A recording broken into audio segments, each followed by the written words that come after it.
हाँ, आज बच्चों आप लोगों को फ्लावरिंग प्लांट में लैंगिक जनन सेक्सुअल रिप्रोडक्शन का जो दूसरा खंड है, female reproductive system of flowering plant, इसके बारे में हम समझाएंगे। ये जानिए कि फ्लावर का जो दूसरा सबसे महत्वपूर्ण भाग होता है, जिसे हम मादा जनन अंग कहते हैं, वो है गाइनोसियम। गाइनोसियम के अंदर अनेक कार्पेल आते हैं। अगर हम ये कह दें कि गाइनोसियम की इकाई क्या है, तो गाइनोसियम की इकाई जो है कार्पेल है। अब कार्पेल की संख्या गाइनोसियम में अर्थात फ्लावर के अंदर एक भी हो सकती है, दो हो सकती है, 3, 4, 5, अधिक भी हो सकती है। इसी आधार पर हम उसको कहते हैं मोनोकार्पिलरी, बाइकार्पिलरी, ट्राइकार्पिलरी, टेट्राकार्पिलरी, पेंटाकार्पिलरी, मल्टीकार्पिलरी। लेकिन अगर अनेक कार्पेल हैं तो फिर ये एक प्रश्न आता है कि क्या ये सभी कार्पेल आपस में ज्वाइंट हैं और सेपरेट हैं। अगर ये ज्वाइंट हैं तो this condition is known as syncarpous. और यदि सभी कार्पेल सेपरेट हैं, अलग अलग हैं फ्रॉम ईच अदर, तो हम इस शब्द को या इसके लिए एक शब्द है एपोकार्पस। तो apocarpous means all the carpel are separate with each other, and syncarpous means all the carpels present in a flower are group together are join together. अब अगर हम ये देखें कि एक कार्पेल के कितने पार्ट्स होते हैं, पार्ट्स ऑफ द कार्पेल, तो कार्पेल्स के मुख्यतः 3 पार्ट्स होते हैं। अंडप के 3 पार्ट्स होते हैं, स्टिग्मा, स्टाइल एंड ओवरी। तो सबसे ऊपरी भाग को स्टिग्मा, और एक पतला जो धागे की तरह होता है उसे स्टाइल, एंड जो नीचे का जो बल्ज्ड पार्ट होता है, bulge part of the carpel is known as ovary. अब हम अगर ओवरी को देखें तो ओवरी अंदर से खोखला होता है। Within the ovary locule present. If the ovary divided into 2 or more chamber, तो उन्हें हम चैम्बर के आधार पर भी कहते हैं कि ये यूनिलाकुलर है। अगर कोई चैम्बर नहीं है, एक ही चैम्बर है, तो यूनिलाकुलर। 2 अगर है तो बाइलाकुलर, ट्राइलाकुलर, टेट्रालाकुलर। तो इस तरह से हम उसके लाक्यूल को भी जानते हैं। प्रत्येक लाक्यूल में एक प्लेसेंटा पाया जाता है। कह लीजिए कि एक ग्रोइंग रीजन पाया जाता है जिसको हम प्लेसेंटा कहते हैं। प्लेसेंटा से कोशिकाएं विभाजित होकर के, विकसित होकर के एक स्ट्रक्चर बना लेता है जिसे हम ओव्यूल कहते हैं। एट लास्ट हम उसको ओव्यूल कहते हैं। तो जो ये सेलुलर स्ट्रक्चर है जिसको हम न्यूसेलस कहते हैं, nucellus are also surrounded by 1 or 2 integuments and whole structure is known as ovule. तो अगर हम ये देखें कि जो ये ओव्यूल है ये प्लेसेंटा से ही ग्रो करता है। Number of ovules present in the ovary depends on the number of placenta, and number of ovules as number of seeds. तो जितने प्लेसेंटा होंगे उतने उसमें ओव्यूल बनते हैं, और जितने ओव्यूल बनेंगे आफ्टर फर्टिलाइजेशन उतने जो है सीड बनते हैं। तो 1 ओव्यूल का कंडीशन जैसे मैंगो में आप देख लीजिए, सीरियल्स में देख लीजिए, गेहूं, चावल, ज्वार, बाजरा, मक्का, सब में एक एक ओव्यूल बनते हैं। और वही अगर देख लीजिए कि ओव्यूल की संख्या जो है बहुत भी होती है, जैसे पपीता, तरबूज, बहुत से सीड होते हैं उसमें। तो इस प्रकार से अगर हम ये देखें कि ये जो ओव्यूल है, ओव्यूल का हम एक नाम मेगा स्पोरेंजियम भी कहते हैं। ओव्यूल का हम एक नाम मेगा स्पोरेंजियम कहते हैं। ये मेगा स्पोरेंजियम है, तो ovule is a mega sporangium. Ovule जो मेगा स्पोरेंजियम है, इस प्रकार से अगर हम इसको देखें तो स्ट्रक्चर के बारे में अगर हम देखें कि एक ओव्यूल की क्या संरचना होती है, तो ओव्यूल का जो सेलुलर पार्ट होता है, हम जिसे हम न्यूसेलस कहते हैं, तो nucellus is surrounded by integuments, but integuments does not, or integuments surround the nucellus or ovule except one point that is known as micropyle। इसका मतलब यह है कि एक पॉइंट पर ये इंटेगुमेंट नहीं घिरते, एक पॉइंट पर ये इंटेगुमेंट आपस में फ्यूज नहीं होते, उस पॉइंट को हम माइक्रोपाइल कहते हैं। और जो ये ओव्यूल है, एक डंठल के द्वारा ये प्लेसेंटा से ज्वाइंट होता है, और उस डंठल को हम, उस स्टाक को हम फ्यूनिकल कहते हैं। The junction between ovule and funicle are known as hilum. एक हाइलम पॉइंट होती है जिस पर कि फ्यूनिकल और ओव्यूल दोनों ज्वाइंट होते हैं। इस प्रकार से अगर हम ये कह लें कि जो ये ओव्यूल है, इसमें अगर हम इसका पोजीशन के हिसाब से माइक्रोपाइल और के पोजीशन से हिसाब देखें, तो जहाँ पर इंटेगुमेंट ज्वाइंट नहीं होते उस पॉइंट को, जैसा मैंने कहा कि ये माइक्रोपाइल है। माइक्रोपाइल का just opposite part known as chalaza, ये चलाजा कहलाता है। अब जो ये चलाजा है, अगर हम इसके बारे में अगर हम ये देखें कि ओव्यूल के अंदर कैसे फीमेल गैमेटोफाइट डेवलप करता है, कैसे इनके अंदर जो है फीमेल गैमेटोफाइट डेवलप करता है, तो हम इसके लिए एक टर्म्स है मेगा स्पोरोजिनेसिस। तो हम अगला जो हेडिंग है हम उसको कहेंगे मेगा स्पोरोजिनेसिस। तो mega स्पोरोजिनेसिस is a process in which within the nucellus a cell enlarged known as megaspore mother cells, and megaspore mother cell single in number and meiotically divides, produce 4 megaspore.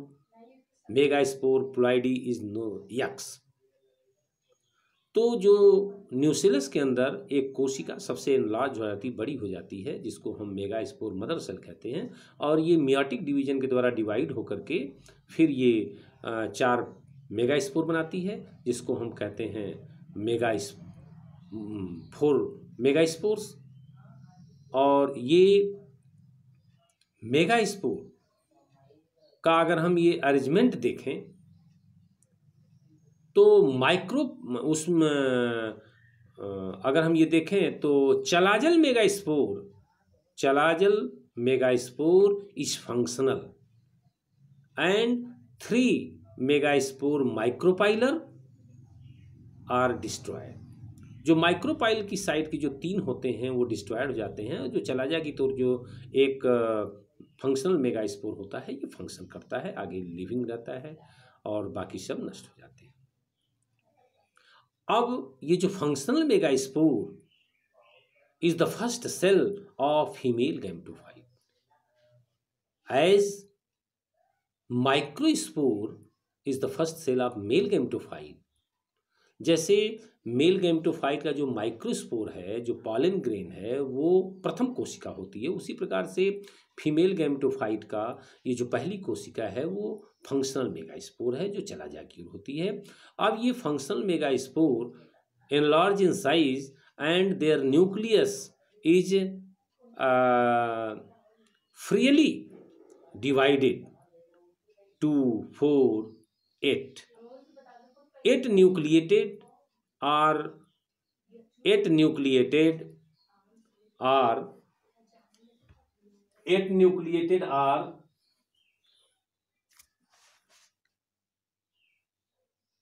functional megaspore जब बन जाता है, अर्थात ये कह लीजिए functional megaspore में जब 8 न्यूक्लिएट फॉर्म हो जाते हैं तो all these nuclei are differentiate and move to polar side. 3 nuclei move to micropyral region and 3 nuclei move to chalazal region, and 2 nuclei situated in the center.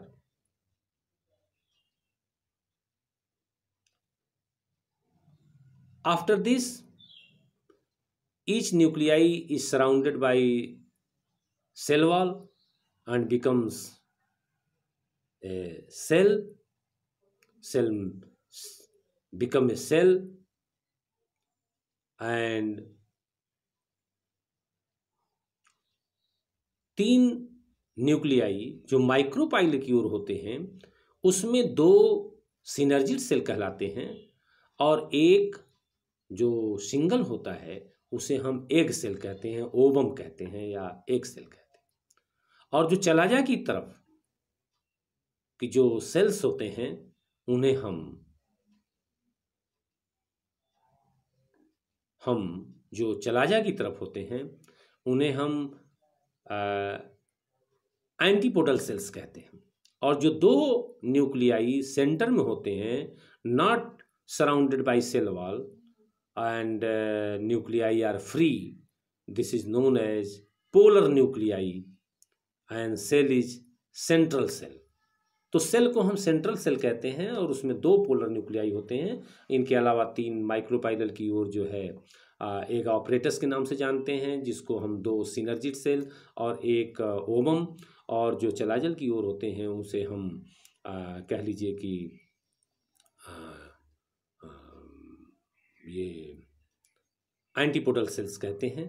तो antipodal cells और egg apparatus, ये इस प्रकार की जब रचना जब बन जाती है फंक्शनल मेगास्पोर में, तो functional megaspore is already known as embryo sac and whole structure is known as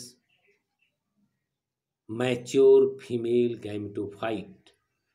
इस प्रकार से अगर हम ये देखें तो जो फॉर्मेशन ऑफ मेगास्पोर है नोन एज मेगास्पोरोजेनेसिस, और इस प्रकार से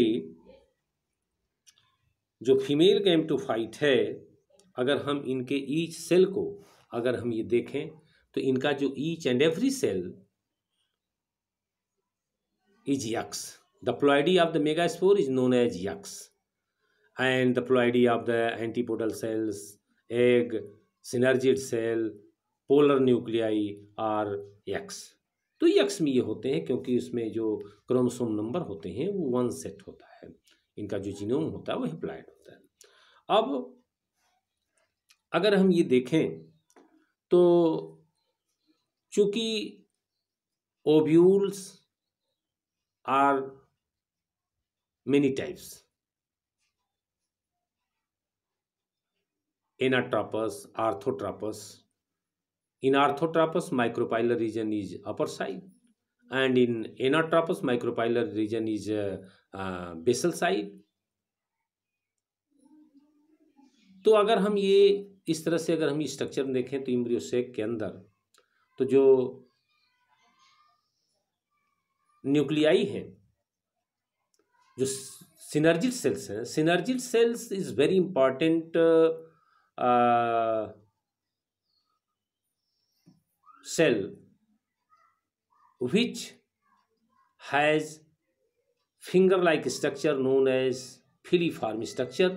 Their filiform structure is very important to guide the pollen tube into the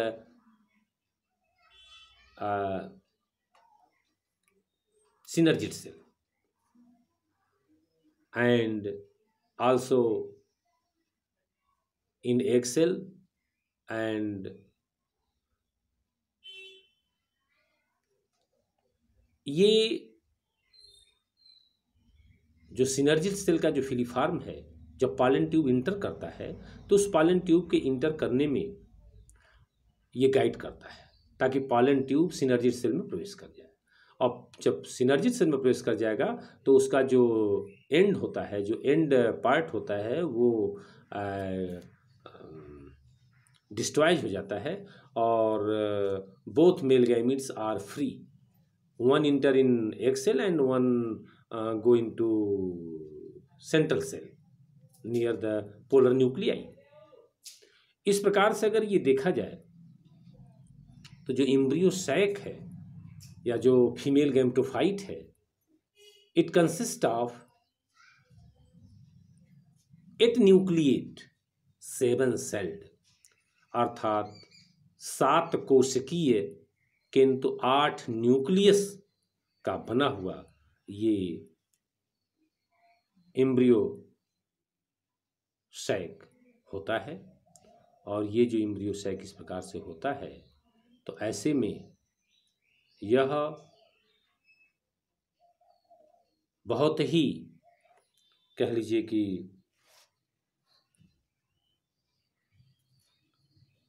important development होता है। इसमें अगर हम ये देखें तो आर्थोट्रोपस ओव्यूल में जो एग ऑपरेटस होता है वो ऊपर की ओर होता है, माइक्रोपाइल रीजन की ओर। लेकिन अगर हम एनाट्रोपस में देखें तो माइक्रोपाइल चूंकि नीचे होता है, इसलिए उसमें जो है ये एग ऑपरेटस जो है वह नीचे की ओर होता है। इस प्रकार से अगर ये जो